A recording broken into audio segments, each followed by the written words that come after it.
O mais importante quando a gente fala de arcanos é você saber que quando a gente fala de tarô, nada é, né? As coisas simplesmente estão. Então, assim, você tem alguns joguinhos que você faz, né? Algumas cálculos que você tira em cima do seu nome para saber qual é o seu arcano de personalidade, qual é isso, qual é aquilo outro, mas assim, a gente não pode rotular as pessoas porque elas são aquele arcano. Então, quando a gente tira o significador, num jogo a pessoa saiu com uma rainha de paus, você não vai achar que em todo jogo que ela for aparecer de novo na sua frente, ela vai ser a mesma rainha de paus da vez passada. Você pode até ter na memória que ela, assim, essa aqui foi aquela rainha de paus, mas de qualquer forma, assim, não fechar no quadradinho, né? É saber que naquele momento a pessoa está passando por uma fase em que ela se coloca como rainha de copas, ou naquele momento ela está passando por uma fase onde ela se coloca como um cavaleiro de ouros, e é isso que é importante, né? Você saber que é aquele momento, numa próxima jogada, simplesmente é uma outra pessoa.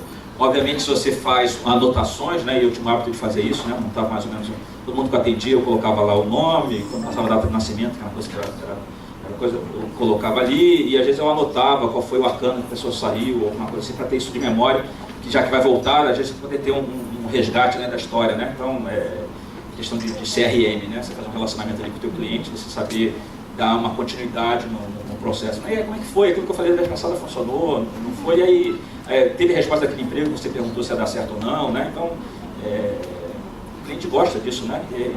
E obviamente você não vai ter decorado cento e poucas pessoas que você atende durante a semana, quem é quem falou do quê, quem está traindo o marido, quem está procurando empregada, né? Então, essas anotações fazem parte, são importantes.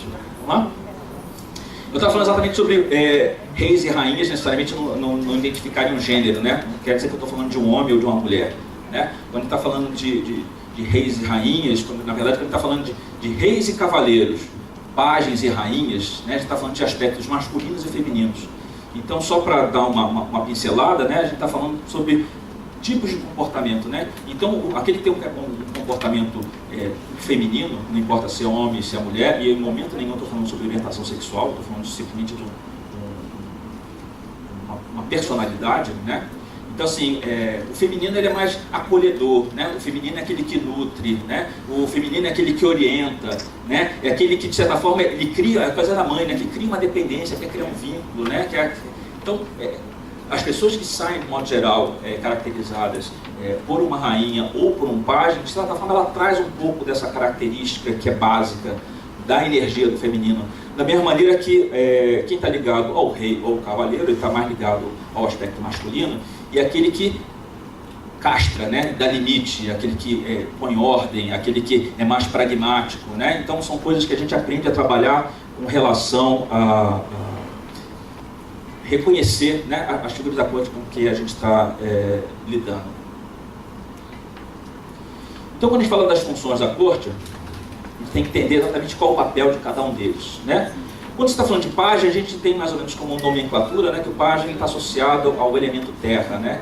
Ele é o mais primário das figuras da corte. Na verdade, ele é um serviçal, né? Então, aquilo que ele carrega, o objeto que ele tem nas mãos, não é dele, né? Então, normalmente, esse pajem ele é um escudeiro, né? Então, a espada é do cavaleiro, né? Ele vai lá polir, ele limpa, ele deixa bonitinho e entrega para quem realmente usa. Ele pode estar lá escondido, ele pode fazer umas manobras, mas assim, não é propriedade dele, né? Quando ele serve a taça, né? Aquela taça maravilhosa que você provavelmente ele não tem nem recurso para comprar uma taça daquela, mas é ele que serve, ele que deixa.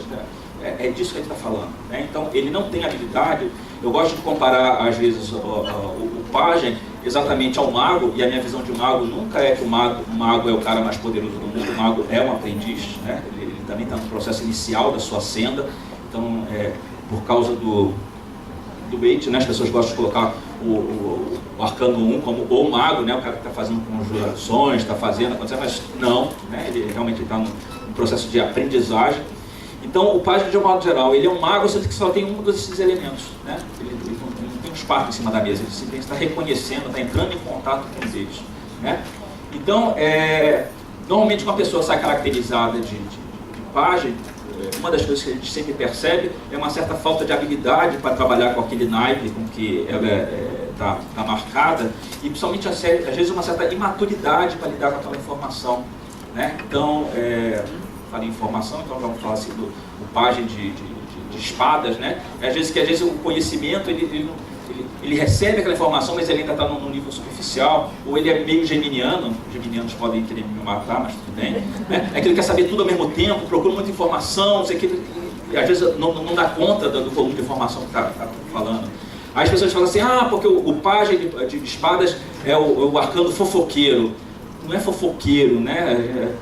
Estou falando exatamente da coisa dos rótulos preconceituosos, né? Às vezes simplesmente ele não tem muita medida de que aquela informação não era para passar adiante, né? Ou ele se empolga tanto porque a informação é tão bacana e é tão fantástica que ele sai falando aos quatro ventos, ele não tem a dimensão, às vezes, do que ele está... enquanto ele pode estar sendo imprudente com relação a isso, né? Então toda pessoa que sai caracterizada como pajem, a gente tem que saber que quando lida com ela, a gente não está lidando com uma pessoa que é muito madura, muito experiente, muito safa em todas as questões que vão aparecer no jogo ao longo dessa consulta. Tem mais texto aqui, depois eu coloco, salvo isso aqui no PDF, coloco disponível lá nos Éfrios, coloco para a Laia, para de repente colocar lá no Tarologs, aí problema zero, tá? O cavaleiro, ele se assemelha muito ao carro dos arcanos maiores, né? O cavaleiro é sempre aquele que está saindo de um lugar para se deslocar para outro, né? Esse deslocamento ele pode ser um deslocamento físico, ou ele pode ser um deslocamento num ponto de vista emocional, né? Mas de qualquer forma ele está saindo de um estado procurando um estado melhor. Então tem sempre um trajeto aqui de A para B, e é importante a gente lidar com isso conforme o jogo aparece, porque alguém está em busca, né? Está procurando alguma coisa, né? E aí, conforme o naipe, você vai ter características mais precisas de como é que ele faz essa busca, né? Então, às vezes, um cavaleiro de copas, ele é um sonhador, porque realmente ele tem um ideal, né? Ele tem uma coisa que ele imagina, e ele pode ser mais romântico, sim, mas porque, de novo, né? A gente sempre coloca copas como se fosse uma coisa de gente apaixonada, né? Copas, eu vou falar sobre isso daqui a pouco, a gente fala sobre preenchimento, né? Então, essa busca de preenchimento do cavaleiro de copas pode fazer que ele seja um visionário, pode ser que às vezes ele não tenha pé no chão, mas grandes ideias, né, grandes projetos partindo exatamente de sonhadores, né? Então, de repente, é isso, né? Tem que ter alguém para poder sonhar, tem que ter alguém para surtar, tem alguém para trazer para baixo, né? Para ver o que é concreto, o que é consistente, né? Eu sempre gosto de falar que a empresa perfeita, ela tem o Capitão Kirk e ele tem o Spock, né? Então, o Capitão Kirk é aquele que beija a mulherada, que briga e tudo mais.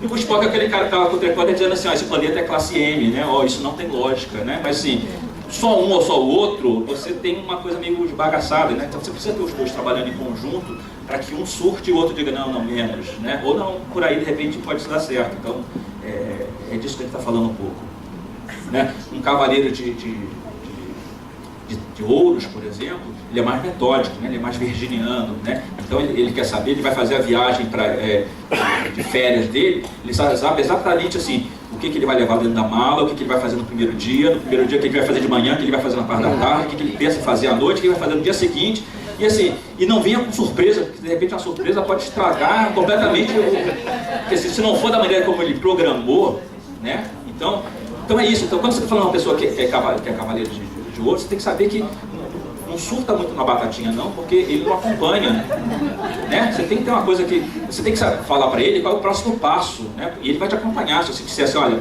o que você precisa fazer agora é isso, e você vai construir dessa maneira, ele vai com você até o final da história, né? Agora, se você fica muito inconsistente, você não dá uma base para ele, ele vai achar que você é um louco, que perdeu tempo falando com você e que isso não vai dar em nada. Vamos para o próximo? Falando das rainhas, né? Então, quando a gente fala da rainha, a gente fala de um aspecto mais maternal, não importa se é homem ou se é mulher, né? Alguns homens são extremamente prestativos, envolventes, cuidadores, né? A gente conhece essas pessoas, né? As rainhas geralmente falam de bons conselheiros, né? Então, é aquela pessoa que realmente ela entende você, né? Ela se coloca no seu lugar, né? Então, nada dela é de uma forma impessoal. Mas a rainha de espadas é aquela. Não, a rainha de espadas não é aquela. A rainha de espadas, na verdade, é como a gente fala de arcano maior também, né? Às vezes as pessoas têm um certo preconceito com algumas cartas, né? O diabo, por exemplo, as pessoas pensam do diabo só da pior forma possível, né? Só que assim, porque é mais fácil para a gente viver sempre o lado pior, né? Porque é o que apela mais para o nosso instinto, né? Então assim, às vezes quando fala de uma rainha de espadas, é fácil para uma pessoa viver rainha de espadas porque de repente passou por mágoas, passou por situações difíceis, teve uma vida que foi o cão, e de certa forma ela guardou um pouco esse ressentimento.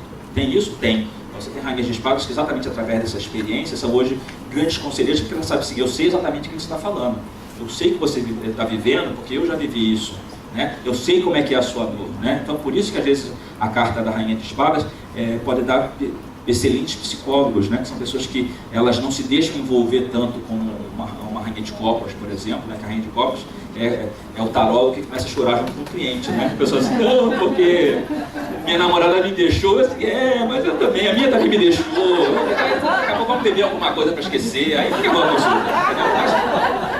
mas é isso, né? Então, tá falando assim, a gente tem que saber como lida, né? E obviamente toda vez que tem alguém na frente da gente, tem alguém com problema. Ninguém sempre está me sentindo tão bem. Hoje vou ligar lá para o Fadas, né? Vou ligar para o Tini para tirar uma cartinha para mim. Não, a pessoa só procura quando está ali, né? No bagaço, né? Ele perdeu o emprego, ele perdeu a namorada, ele está endividado, né? Ele seguiu um caminho espiritual que uma coisa não, agora está degringolada, ele quer saber como é que faz o caminho de volta. Whatever, né? Quanto maior a crise, maior a procura. Sim, entendeu? E assim, a pessoa vem para vocês no desespero, e assim, eu tenho como lema, né? A pessoa não sai da minha mesa pior do que ela chegou, né? Então esse é um compromisso nosso, né? Então assim, de alguma maneira você tem que encontrar, eu sempre digo, né? A carta que dá o problema é a carta que apresenta a solução. Então você tem que saber como é que você vai lidar com essa história, e obviamente todo mundo tem a história, como já foi contado aqui, né? A pessoa não acredita, a pessoa duvida, né? Não, isso é impossível de acontecer, daqui a pouco, 2 meses depois, às vezes 2 semanas depois, você diz, como é que aconteceu aquilo que você me disse? E assim, como é que você lida com isso? Assim, cara, cabeça fria, você tem que confiar em você mesmo e confiar na sua carta, né? Eu acho que o fundamental é isso. Porque quando a pessoa diz para você que não é isso, e você entra na vibe dessa pessoa, é porque você está desconfiando de você mesmo, está desconfiando do seu oráculo. Então, assim, o pacto que você fez lá com a carta, seja qual for, com astrologia, com búzio, ou seja qual for a sua ferramenta, é uma relação de confiança profunda, né? Então você tem que confiar de que naquele momento o que você está falando obviamente, às vezes você, somente quando você está fazendo um atendimento online, você não está ali, a pessoa não está contando a história direito, ou você não tem esse contato direto, às vezes você dá uma interpretação que a pessoa diz que não, mas ela conta mais um pouquinho, então peraí, então tem essa abordagem aqui, então assim, também você achar que o que você fala é lei. Né? Mas assim, é aquela carta, aquela linha de interpretação, só que às vezes não é exatamente esse assunto, mas é um assunto que está paralelo, né? E a gente tem que acompanhar esse processo. Então, geralmente, quando se fala de rainha, a rainha é aquela que realmente coloca a pessoa para cima, a pessoa que traz o conforto, né? A rainha de paus, por exemplo, ela é muito forte no sentido de mostrar para você qual o poder que você tem. Ela reconhece esse seu poder e ela faz que você assuma um poder que te pertence, que às vezes você está meio inconsciente dele, né? Às vezes você não está confiando muito no seu taco. A rainha é aquela que vai e te joga para cima, né? A rainha de copas é aquela que às vezes te oferece colo, porque às vezes você precisa de colo mesmo, né? Em algum momento você precisa chorar no ombro de alguém, você precisa, né? E aí você precisa, parte do seu, a maneira como é que se aborda essa pessoa é uma maneira que tem que ter esse aspecto emocional. Você vai dizer para ela tipo assim, você tem que separar as coisas. Não, a rainha de copas não sabe separar as coisas, né? De modo geral, o seu problema é o problema dela, né? E ela tá ali, está junto, né? E ela vai fazer de tudo para fazer você sair daquela situação. Diferente de uma rainha de espadas, por exemplo, que vai dizer, olha, o caminho é esse, agora vai lá e faz, né? Porque eu não vou fazer por você, né? Eu posso mostrar o caminho, mas eu não percorro esse caminho contigo, né? Então, é isso que a gente tem que reconhecer. Obviamente aqui, a proposta um relato breve aqui, a gente falando um pouquinho sobre o potencial das fibras da corte nesse sentido. Eu fico satisfeito de saber que a maioria não usa, porque pelo menos eu estou trazendo uma novidade aqui. Não, porque todo mundo trabalha no jogo, né? Mas não tem essa coisa de usar como o significador, né? Significador às vezes parece uma coisa muito de cartomancia antiga, né? Que a pessoa tirava uma carta e jogava em função daquilo, né? Ou mesmo quando você trabalha no Lenormand, né? Onde você tem a figura do homem e da mulher, que é a partir dele que você faz toda a leitura do jogo. E aí no tarô você geralmente abstrai, mas, putz, é fundamental exatamente para você ter esse contato com a pessoa e saber quem está ali com você. Falando dos reis, né? Então, quando a gente fala de uma energia masculina madura, né? Então o rei, ele é uma autoridade, ele é um provedor, ele é uma pessoa que estabelece regras, estabelece normas, né? Ele é muito confiante de si na maior parte do tempo, ele sabe o que ele está falando. Quando você lida com um rei na sua frente, você realmente tem que, sabe, ir muito pianinho, porque é a pessoa que é dona da razão. Então, se qualquer coisa ela vai dizer que não, ou ela vai, de certa maneira, ela vai meio que te testar, meio que tentando te intimidar em algumas circunstâncias, né? E você tem que marcar o teu terreno ali também, assim, peraí, né? Você fala, eu também falo, né? Se você colocar o galho dentro, se você ficar meio assustado com esse rei, ele engole você e você nunca mais retoma o controle do teu jogo, né? Então, exatamente, fala de liderança, de autoridade. Às vezes pode ser uma pessoa muito preeminente, né? Uma pessoa que é reconhecida no seu meio social ou no grupo que ele faz parte, porque ele é uma pessoa que é ativa, uma pessoa falante, uma pessoa que tem uma presença, seja por habilidade pessoal ou seja por uma questão de circunstância, né? Alguém que tem muito dinheiro, alguém que tem muito conhecimento, alguém que lidera um grupo que simplesmente foi eleito para aquela posição. Então, de certa forma, está falando dessa pessoa, né? E de novo, a gente precisa entender cada um deles, né? Então, o rei de espadas, ele é absurdamente racional, né? Quando fala lá dos engenheiros, a gente está falando um pouco desse rei de espadas, né? Ele é estratégico, né? Então você tem que realmente saber como você lida com esse rei, né? Quando você lida com o rei de ouros, né? Ele quer saber do aspecto prático da coisa, né? O que eu ganho com isso, né? Ah, tudo bem, mas e aí? O que eu ganho com isso? O que eu ganho com isso é básico, né? Quando a gente trabalha com arte, a gente o tempo inteiro pensa no cliente no sentido de qual o benefício que ele vai ter com determinada campanha, né? Qual o benefício que ele tem em determinado produto que é a partir desse mote, então você faz todo o seu trabalho. O rei de ouros, você tem que falar disso o tempo ouros, de modo geral, o rei principalmente, você tem que dizer para ele o tempo todo qual o benefício que ele vai ter fazendo aquilo que você está orientando. Ou você vai ter que realmente fazer um trabalho onde você tente tangibilizar esse benefício, né? Tangibilizar é a palavra-chave, né, do naipe de ouros. A gente vai falar sobre isso daqui a pouco. Quando a gente fala da natureza das cortes, não, dos naipes. Dos naipes, tá? Estava errado. Quando a gente fala da natureza dos naipes, a gente precisa entender exatamente do que se trata, né? Então, assim, você tem esses 4 níveis, né? Você tem o rei, a rainha, o pajem, o cavaleiro e o pajem, que eles têm determinadas características pessoais, mas o que a gente fala no naipe é qual a natureza que eles estão vivendo, né? Então, é como você pensar numa família que é absolutamente urbana, uma família que mora, sabe, no interior do Piauí, uma família que mora em Mônaco, e assim, elas vivem em ambientes que são distintos, e esses ambientes, de certa forma, contribuem para que elas sejam da maneira que elas são, né? Então, as pessoas passam muito batido com relação à natureza dos naipes, né? Aí fica aquela coisa muito lugar comum de dizer que ouros está falando só de dinheiro, espadas está falando de conflito, copas está falando de afeto, né? E os naipes, eles falam muito mais do que isso, né? Quando a gente fala do elemento ouro, a gente está falando da família da terra, né? Onde para essas pessoas é exatamente importante o que aquela planta, né? Que são as coisas tangíveis, é o que você está esculpindo, aquilo que você está tornando tangível, né? Aquilo que você semeia. São as preocupações não só com seus recursos materiais, com o seu trabalho, mas a preocupação com a saúde, a preocupação com o seu corpo, né? É a busca de segurança. Às vezes são pessoas que elas são mais morosas na decisão porque elas precisam ter certeza, elas precisam saber que elas estão pisando, o terreno é seguro, né? Então não vai falar para uma pessoa dessa a saltar no precipício, porque ela não vai fazer isso nunca.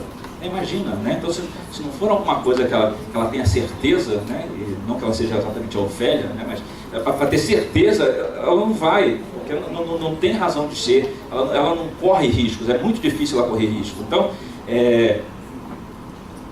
os 4 níveis da hierarquia, né? da corte, você tem que pensar da perspectiva do elemento, e a partir disso você vai meio costurando. Obviamente eu tenho um curso de arcanos menores, eu tenho um curso de figuras da corte, eu não estou falando isso para fazer propaganda não, mas assim, eu não vou esmiuçar aqui cada um das figuras da corte, eu até faço isso em curso, mas assim, é complicado, e aí eu já falei até um pouco sobre isso, né? É quando você fica rotulando, né? Então assim, toda vez que você fica estabelecendo regra, né? Porque a figura tal é assim, né? O arcano tal é assado, as pessoas ficam achando que é aquilo, né? Aí eles vão consultar e vão olhar lá no caderno para saber como é que... Uma experiência boa que eu posso falar, experiência boa porque foi ruim, esse passagem. Não, mas é legal, porque, por exemplo, o tabuleiro, quando eu aprendi no meu primeiro professor de tarô, né? Lá em 89. E aí foi um jogo absolutamente casual, simplesmente falava de uma figura, um arcano maior, e depois tinha um jogo logo depois, a gente exercitava, e eu aprendi o tabuleiro, e porque cargas d'água, eu abracei o tabuleiro desde aquele primeiro instante. Ninguém na turma deu atenção, né? Eu comecei a falar muito de tabuleiro depois nas redes, as pessoas se interessaram por isso, assim, desde o primeiro momento achei que o tabuleiro era fantástico. E aí, em determinado momento, fui fazer curso com a Vera Martins, não sei se as pessoas conhecem de nome, no Rio é uma taróloga extremamente conhecida e é da velha guarda, né? E aí eu fiz arcanos maiores com a Vera, fiz arcanos menores, e aí a Vera apareceu que ela tinha um curso de tabuleiro. Eu falei, cara, o jogo que eu mais gosto, ela está dando um curso perfeito, né? A razão do meu viver está aqui agora. E foi péssimo. Por quê? Porque, e a Vera tem um livro, inclusive, falando do tabuleiro, porque o curso da Vera era exatamente isso, né? Assim, casa 1 significa isso. Quando o mago está na casa 1 é isso. Quando a papisa está na casa 1 é aquilo. Quando a imperatriz está na casa 1... Isso para mim foi péssimo, porque, obviamente, você vai absorvendo aquela coisa toda, e aí depois isso me bateu uma insegurança enorme, porque quando tinha o que vinha na minha cabeça, eu falei, não, mas a Vera falou que quando o empendurado está na casa 4, é assim, essa... Então, assim, eu não gosto de estabelecer verdade, eu não gosto de ficar fechando quadradinhos, porque, assim, eles não existem, né? O importante é você ter essa familiaridade, né? Você fazer essa costura de o que é o naipe e o que é a figura da corte. E aí disso aí você saber que da junção você resulta numa outra coisa. Então, é isso, né? Então, assim, quando ele está falando de ouros, ele está falando do aqui e agora, ele está falando das coisas que são tangíveis, né? Então, é importante você saber que, às vezes, a questão do apego é muito forte com relação a ouros, né? Você vai dizer para um cara de ouro assim, não, meu amigo, chuta o balde, vai... Não, imagina, né? Esse cara não está te dando atenção, esquece dele, imagina, entendeu? A pessoa, ela abraça até a dor de dente, né? Porque ela não quer, imagina. Aquela dor de dente está com ela tanto tempo, como é que assim ela vai tirar e vai ter mais dor de dente?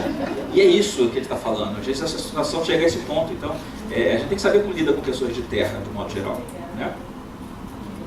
Quando a gente fala de ar, a gente está falando geralmente de mudanças, né? As pessoas odeiam o naipe de espadas, eu tenho um texto lá no blog com relação a isso, eu sou muito simpático com o naipe de espadas, eu devo ser meio doente por causa disso, mas de qualquer forma, assim, é um naipe que fala de desafios, né? Fala de mudanças, falam das coisas que você, de certa forma, passa muito tempo acreditando que é de uma determinada maneira e de repente bate aquele vento e você vê que não é nada daquilo, né? Tudo vai ao chão e você precisa reconstituir.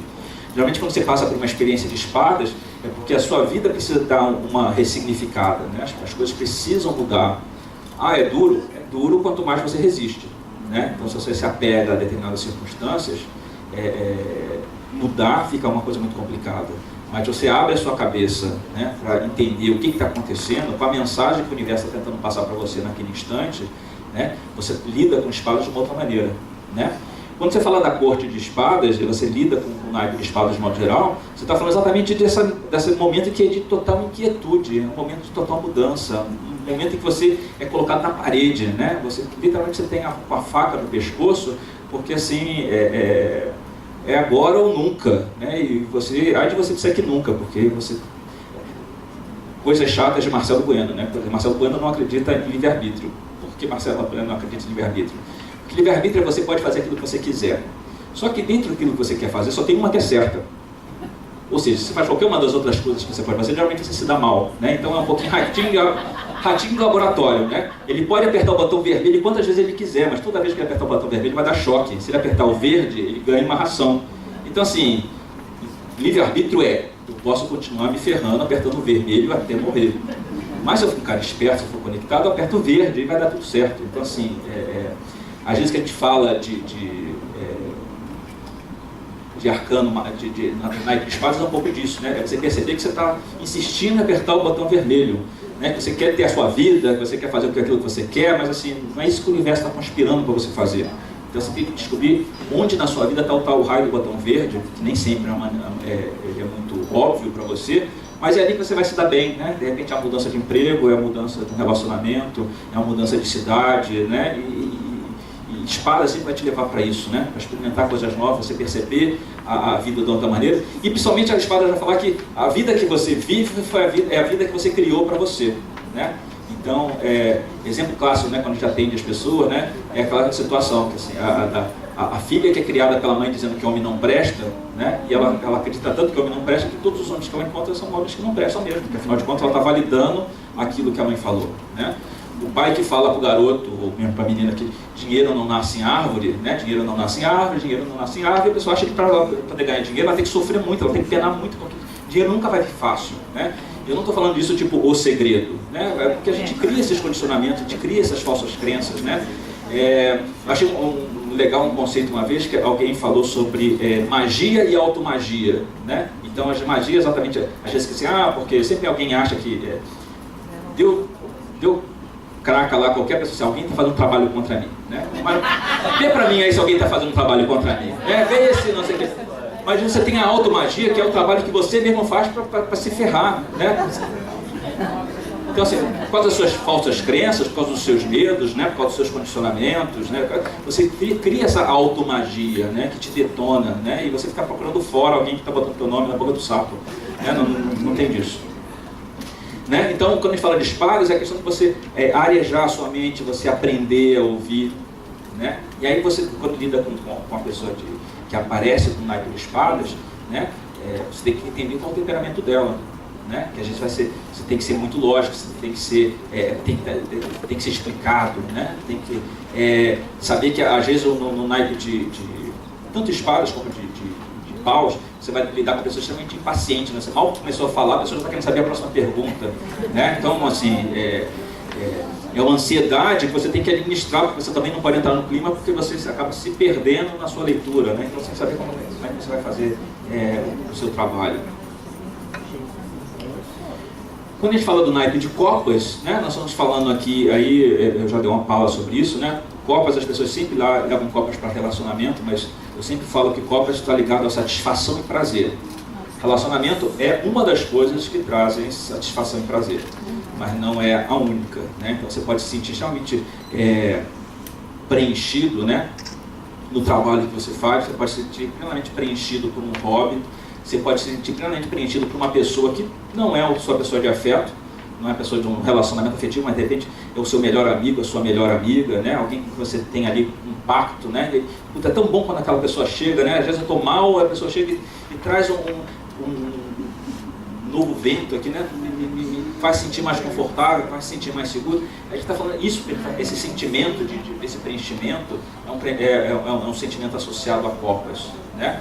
Então, quando você lida com copas, você está falando exatamente sobre a necessidade de compartilhar, de fazer parte de algum grupo, fazer parte de algum projeto, fazer parte de alguma coisa, não importa do que se trata, né? Você está falando de processos de cura, né? E cura, a gente tem que levar a cura em todos os níveis, né? A gente não está falando só de cura de alguém que está com apendicite, ou seja lá o que for, né? Às vezes é a cura emocional, é uma cura social, né? Então, o que na sua vida precisa ser curado, né? O que na sua vida precisa ser purificado? Você fala você tem dois naipes aqui que você fala de espiritualidade, né? Você está falando de copas e de paus, né? Mas você tem exatamente copas, você está falando de um aspecto mais empático, né? Mais ligado à sabedoria, um aspecto mais ligado à intuição, é uma coisa mais sensível, né? Então, copas preenche todos esses atributos e alguns outros mais, né? Quando você lida com alguém de copas, você está lidando com uma pessoa que ela é mais emotiva, é uma pessoa mais empática, é uma pessoa mais impressionável, então tem que tomar cuidado, porque às vezes você usa algumas metáforas, né? Ou você às vezes usa algumas expressões. Eu sou exagerado, por exemplo, quando eu falo. Então, às vezes eu vou e eu tenho que dar uma recuada, assim, não, peraí, só para dar uma medida. Porque de repente é a pessoa que compra literalmente aquilo que você está falando, né? Então você faz às vezes uma brincadeira, quando você está falando, você pode sacar que a pessoa está sendo irônica, né? Mas quando você está escrevendo, nem tanto. E mesmo quando você está no chat, né? Você está falando, às vezes a pessoa meio que não pega a tua voz, né? Porque na verdade tem uma voz e tem uma expressão, né? E às vezes só a voz, você às vezes compra às vezes o que a pessoa está falando, e a pessoa está assim, só tirando uma onda, né? Às vezes tentando tornar a coisa um pouco mais leve, ou você tem que sacar que o exemplo, às vezes, não foi um exemplo muito feliz, né? Que aí a pessoa absorveu aquilo e acha que, putz, ele me falou que agora eu fiz de tudo, né? Não, calma, não é de tudo, né? Tudo, né? Assim,